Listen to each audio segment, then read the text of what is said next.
Hello all welcome to IAC.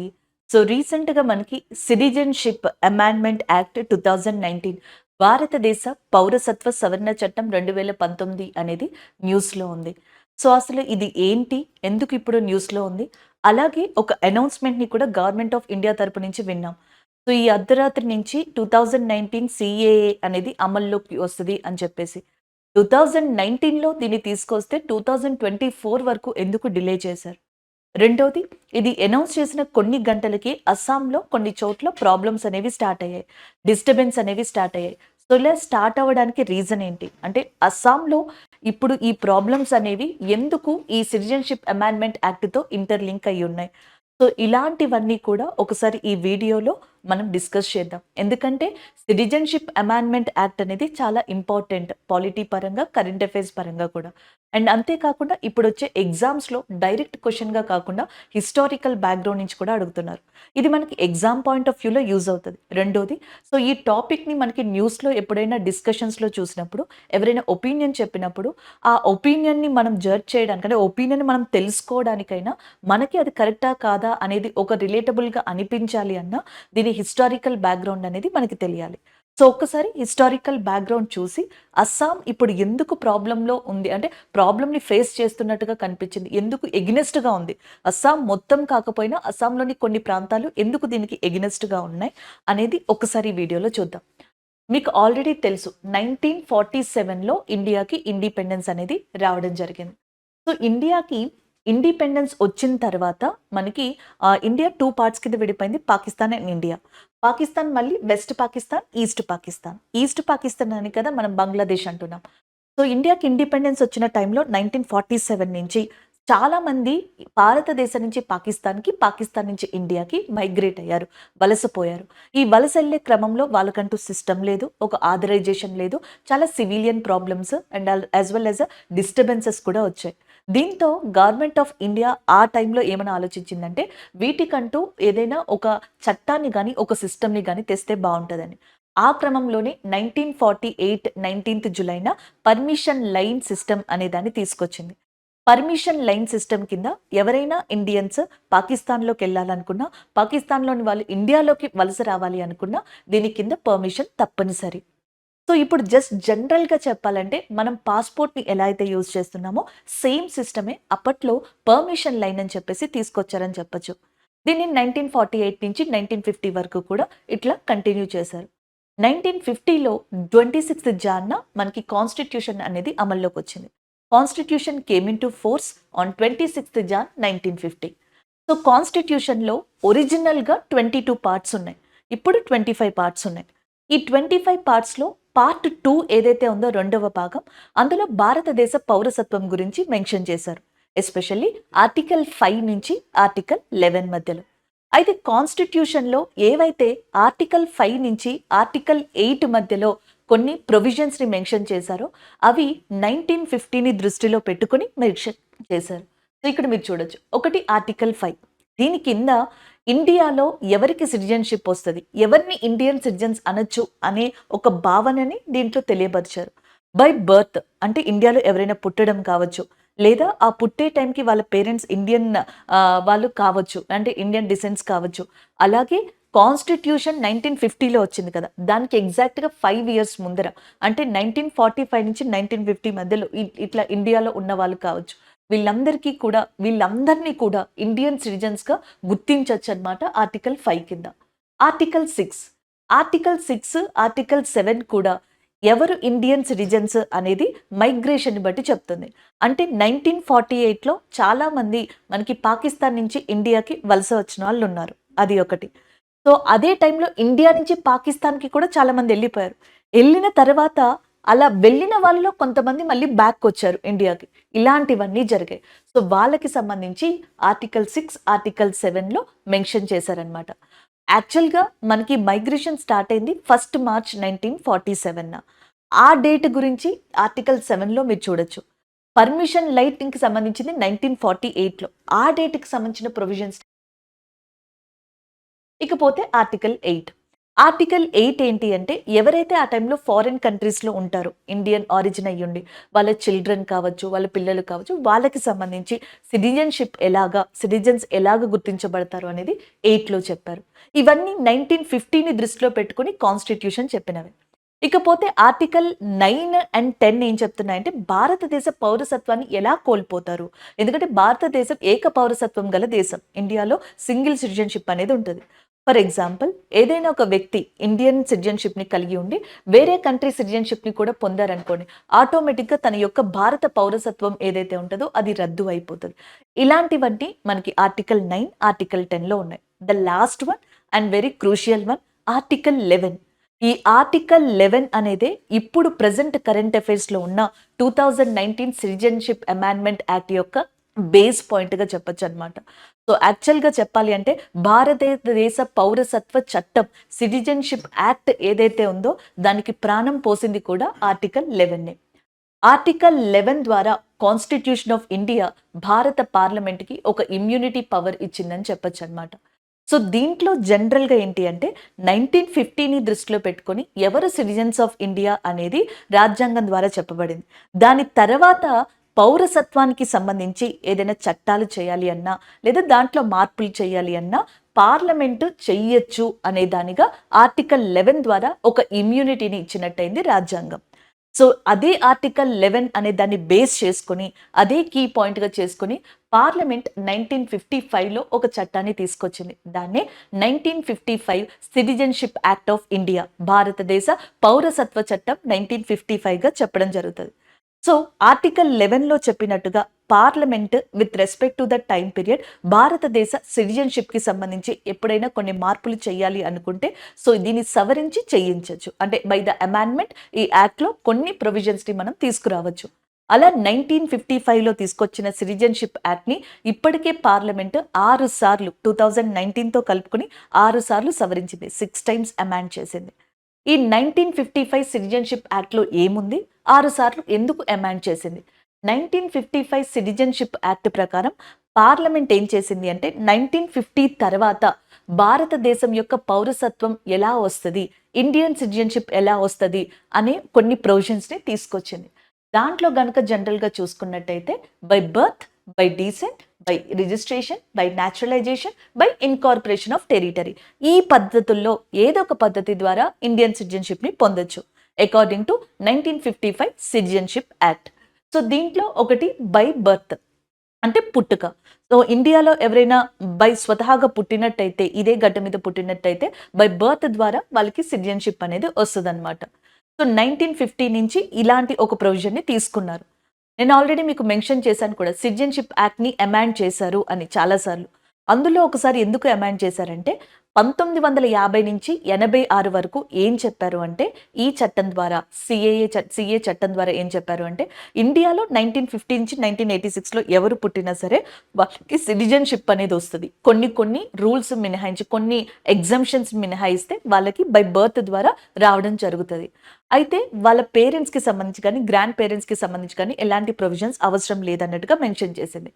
కానీ 1987లో ఆ యాక్ట్‌ని amendment చేసిన తర్వాత 87లో ఏమని తీసుకొచ్చారు అంటే, మనకి ఈ పేరు ఎవరైతే ఒక పర్టిక్యులర్ పర్సన్ ఇండియాలో పుడతారో, వాళ్ళ పేరెంట్స్ ఎవరైతే ఉంటారో, వాళ్ళు సిటిజన్స్ ఆఫ్ ఇండియా అయ్యుండాలి. కేవలం పుడితే సరిపోదు, వాళ్ళ పేరెంట్స్ సిటిజన్స్ ఆఫ్ ఇండియా అయ్యుండాలి. మళ్ళీ అమెండ్మెంట్ చేసి ఏమన్నారంటే, ఇద్దరిలో ఎవరొకళ్ళు. So, either of one of the parent అనే పర్సన్ మనకి సిటిజన్ ఆఫ్ ఇండియా అయ్యుండాలి. ఇంకొకళ్ళు ఇల్లీగల్ మైగ్రెంట్ కాకుండా ఉంటే సరిపోతది. ఇలా చాలా వరకు చేంజెస్ ఇలా తీసుకొచ్చారనమాట. సో, వీళ్ళు కొన్ని ప్రొవిజన్స్ పెట్టుకున్నారు కదా! ఇండియా సిటిజన్‌షిప్ అనేది ఎలా రావచ్చు అని.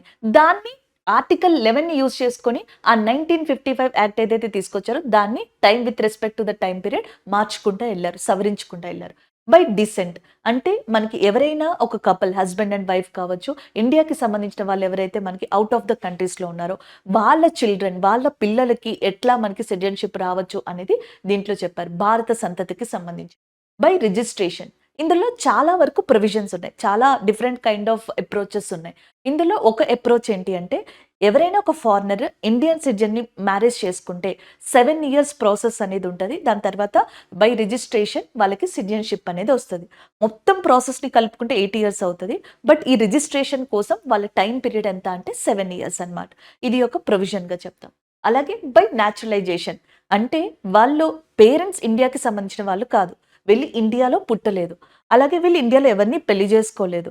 సో, ఇలా ఏదైతే ఉంటదో అండ్ న్యాచురలైజేషన్ ఒక ఫారినర్ ఇండియన్ సిటిజన్‌షిప్ పొందాలి అనుకుంటే న్యాచురలైజేషన్ ద్వారా పొందొచ్చు. ఒక విదేశీయుడు భారత పౌరసత్వం పొందాలంటే ఇండియాలో 11 ఇయర్స్ ప్రాసెస్ అనేది ఉంటది. సో, దాన్ని కంప్లీట్ చేసుకొని అప్లై చేసుకోవడం ద్వారా గవర్నమెంట్ ఆఫ్ ఇండియాకి న్యాచురలైజేషన్ ద్వారా సిటిజన్‌షిప్‌ని పొందొచ్చు. And the final one by incorporation of territory అంటే ఈ ప్రాసెస్‌లో ఏం కాకుండా ఇండియాలో కాని భూభాగాన్ని మనం తీసుకున్నట్టయితే ఆ టైంలో ఆ భూభాగంలో ఎవరైతే ఉంటారో వాళ్ళకి భారత పౌరసత్వం అనేది ఆటోమేటిక్‌గా వస్తది.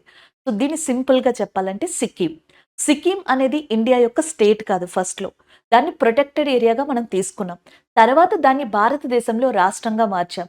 అలా మార్చాక సిక్కింలో ఉన్న ప్రజలకి ఆటోమేటిక్‌గానే ఇండియన్ సిటిజన్‌షిప్ వస్తది. ఎందుకు? బై ఇన్‌కార్పొరేషన్ ఆఫ్ టెరిటరీగా చెప్పొచ్చనమాట. సో, ఇలా 5 పద్ధతుల ద్వారా ఇండియా యొక్క సిటిజన్‌షిప్ వస్తది అని సిటిజన్‌షిప్ యాక్ట్ 1955లో ఉంది.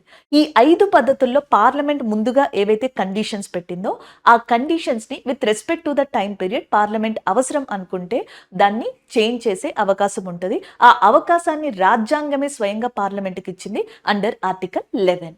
సో, ఇది సిటిజన్‌షిప్ యాక్ట్ 1955కి సంబంధించి.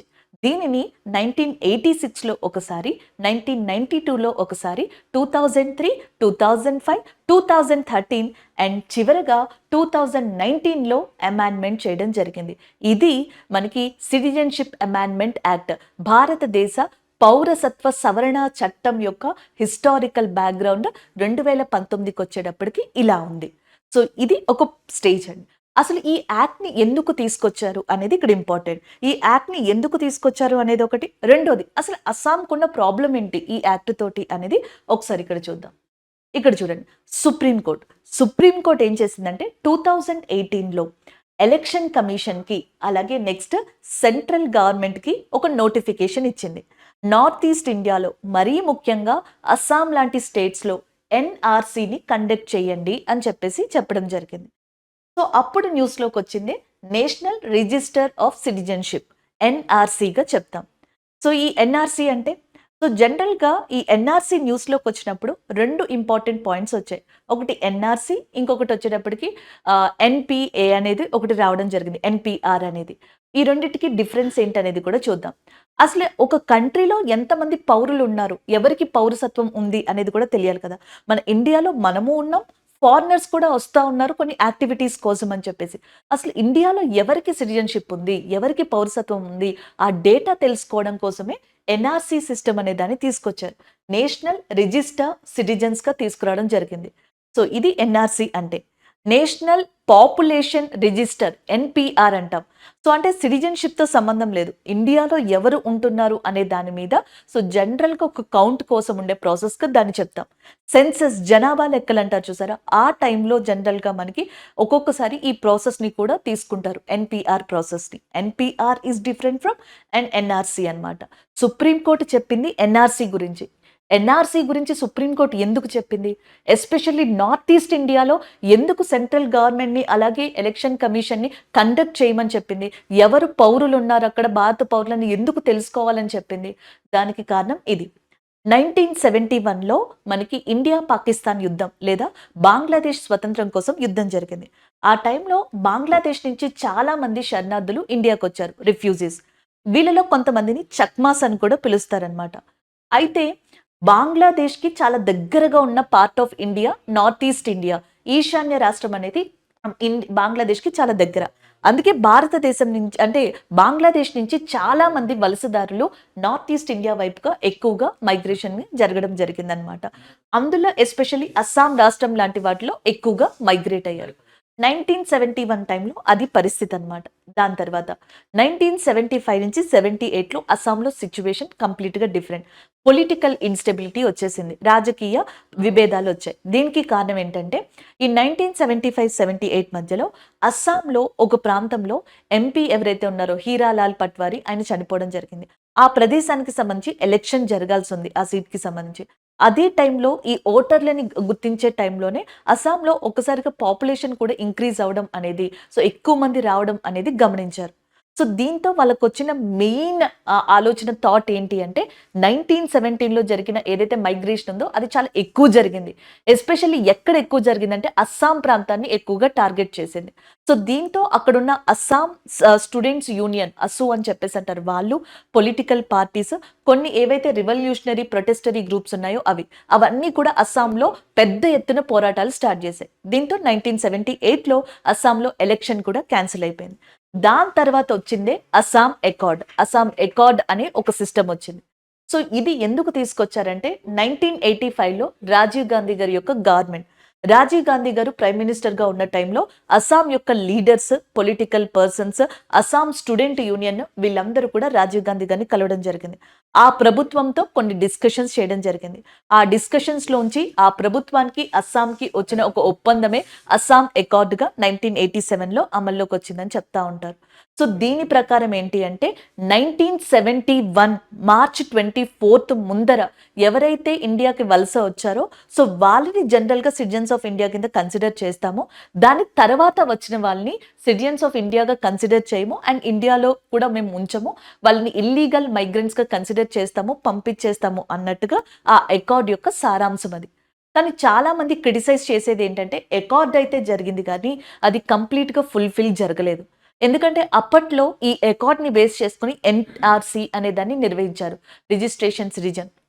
సో దాన్ని నిర్వహించిన తర్వాత దాదాపుగా 19,00,000 నుంచి 20,00,000 వరకు అస్సాంలో ఈ ఇల్లీగల్ మైగ్రెంట్స్ ఉన్నట్టుగా తెలిసింది. కానీ వాళ్ళని అక్కడి నుంచి కంప్లీట్‌గా పంపించేయడం గాని, అక్కడ కరెక్ట్‌గా ప్రొవిజన్స్ తీసుకోవడం గాని ఏవి అస్సాం అకార్డ్‌కి తగ్గట్టుగా ఫుల్‌ఫిల్‌మెంట్‌గా జరగలేదు.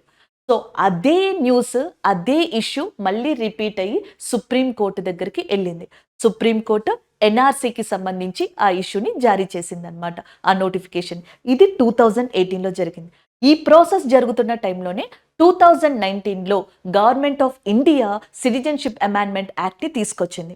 ఈ చట్టం కింద Bangladesh, Pakistan and as well as next వచ్చేటప్పటికి ఆఫ్ఘనిస్తాన్ లాంటి కంట్రీల్లో ముస్లింయేతరులు, నాన్ ముస్లిం పర్సన్స్ అంటే ఎవరైతే సిక్, హిందూ, క్రిస్టియన్, జైన్, పార్సీ, బుద్ధిజానికి సంబంధించిన ప్రజలున్నారో సో వాళ్ళు గనక డిసెంబర్ 31, 2014 కన్నా ముందర ఇండియాకి వచ్చున్నట్టయితే, మైగ్రేట్ అయితే వాళ్ళని సిటిజన్స్ ఆఫ్ ఇండియాగా కన్సిడర్ చేస్తాము అని ఒక స్టేట్మెంట్‌ని పాస్ చేశారు.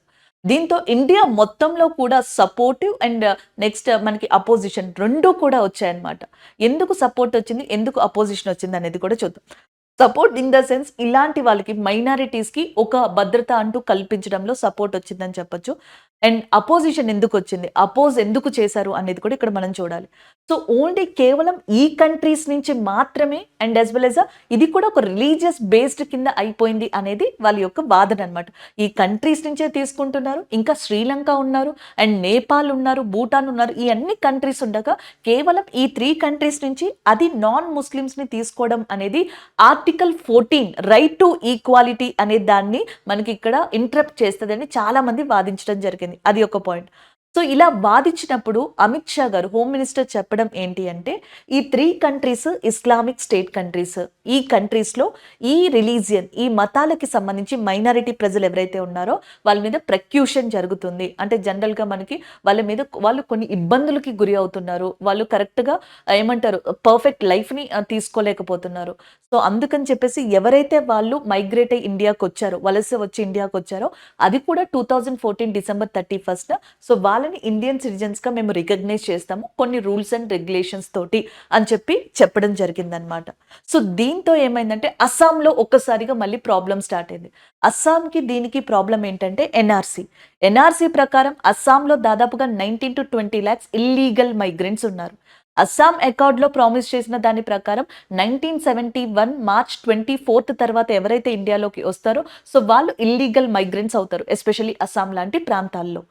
కాకపోతే ఎవరు ఇదంతా రిఫ్యూజీస్ గురించి చెప్తున్నాం. అలాంటి వాళ్ళు మనకేమవుతారు అంటే, ఇక్కడ మనకి ఇల్లీగల్ మైగ్రెంట్స్ అవుతారు. వీళ్ళేం చెప్తున్నారు, 1971 కాదు 2014 డిసెంబర్ 31 ముందర ఇండియా లోపలికి ఈ కంట్రీల నుంచి ఎస్పెషల్లీ ఎవరైతే వస్తారో, ఇక్కడ బంగ్లాదేశ్ కూడా ఉంది.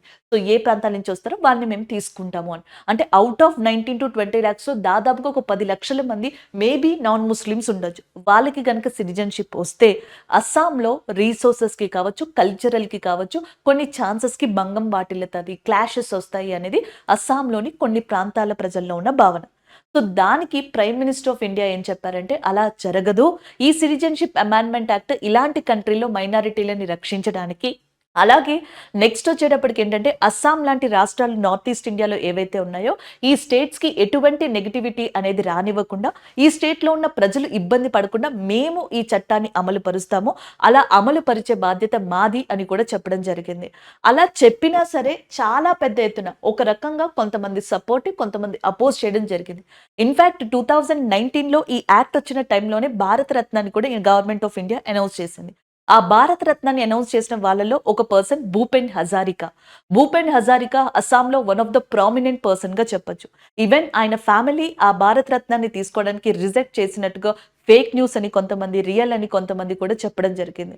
అంటే ఒక రకంగా అస్సాంలోని కొన్ని ఇంపార్టెంట్ పొలిటికల్ ఫ్యామిలీస్ కూడా సో దీనిని రిజెక్ట్ చేసినట్టుగా, యాక్సెప్ట్ చేయనట్టుగా కూడా చెప్పడం జరిగిందనమాట. ఇవన్నీ ఇంత పెద్ద ఎత్తున ప్రొటెస్ట్‌లు రావడంతో 2019లో పరిస్థితి ఏంటి అంటే, చట్టం పాస్ అయింది. అండ్ ఫైనల్లీ సక్సెస్‌ఫుల్లీ మనకి కాన్స్టిట్యూషనల్ అమెండ్మెంట్ అంటే ఏదైతే ఈ సిటిజన్‌షిప్ అమెండ్మెంట్ యాక్ట్ అనేది ఉందో సో దాన్ని తీసుకొచ్చారు. చట్టాన్ని తీసుకొచ్చారు. కానీ ఆ చట్టాన్ని అమలు పరచడానికి పర్టిక్యులర్ రూల్స్ ఏవైతే ఉంటాయో అప్పటికి ఇంకా ఫార్మ్ అవ్వలేదు. రూల్స్‌ని, ప్రాసెస్‌ని చేసే క్రమంలోనే ఇండియాలో చాలా పెద్ద ఎత్తున ప్రొటెస్ట్‌లు స్టార్ట్ అయ్యాయి. అస్సాంకి మద్దతుగా కొన్ని గ్రూప్ ఆఫ్ పీపుల్ నిలవడం జరిగింది. సో దాంతో ఇమ్మీడియేట్‌గా ఆ చట్టాన్ని తీసుకురాలేకపోయారు. అండ్ గవర్నమెంట్ ఆఫ్ ఇండియాకి దాదాపుగా 1521 రోజులు పట్టింది ఈ చట్టంలో రూల్స్ అండ్ రెగ్యులేషన్స్‌ని తీసుకురావడానికి. అలా తీసుకొచ్చి అండ్ ఫైనల్‌గా అమిత్ షా గారు 1 మంత్ ముందర చెప్పడం జరిగింది. ఎలక్షన్స్ ముందర కల్లా సిటిజన్‌షిప్ అమెండ్మెంట్ యాక్ట్ 2019ని అమలు పరిచి తీరుస్తాము అని.